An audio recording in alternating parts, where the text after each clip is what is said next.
À l'Union populaire républicaine, nous sommes convaincus que la France n'est plus sous le contrôle du peuple. Notre volonté première est donc de rétablir la démocratie. C'est pourquoi nous proposons dans notre programme présidentiel la pleine et entière reconnaissance du vote blanc. En France, lors d'une élection, un électeur inscrit a 4 possibilités d'expression. Soit il vote pour tel ou tel candidat, soit il vote mais en refusant de choisir un candidat. C'est le vote blanc. Soit il met dans l'enveloppe un bulletin non valide, c'est le vote nul. Soit il ne vote pas, c'est l'abstention.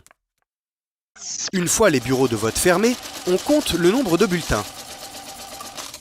Puisque le nombre de personnes inscrites sur les listes électorales est connu, on en déduit facilement le niveau de l'abstention.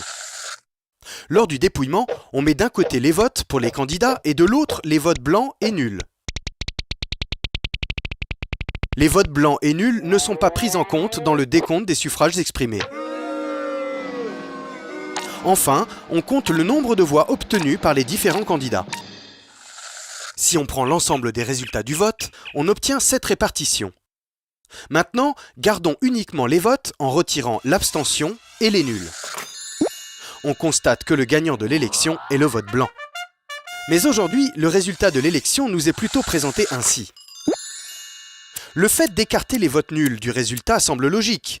Mais faire de même avec les votes blancs est injuste, car ne voter pour personne indique une volonté de participer à l'élection, mais marque un refus des choix proposés. C'est d'autant plus injuste que, les votes blancs n'étant pas soustraits du nombre total de suffrages exprimés, voter blanc en croyant ne voter pour personne revient en fait à voter à part égale pour tous les candidats.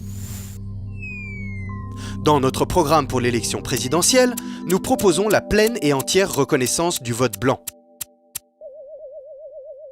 Ce qui veut dire qu'une élection à laquelle le vote blanc arriverait en tête serait annulée. Le scrutin serait reporté de quelques mois et tous les candidats de la première élection auraient interdiction de se représenter, ayant été écartés par la majorité des électeurs. Enfin, pour éviter toute fraude, l'Union populaire républicaine propose que l'usage des machines à voter électroniques soit strictement interdit. Les élections s'effectuent au scrutin secret et manuel, au moyen de bulletins de vote en papier, d'urnes transparentes et sous la surveillance des citoyens. Ces propositions permettent d'améliorer l'offre politique et participent au rétablissement de la démocratie.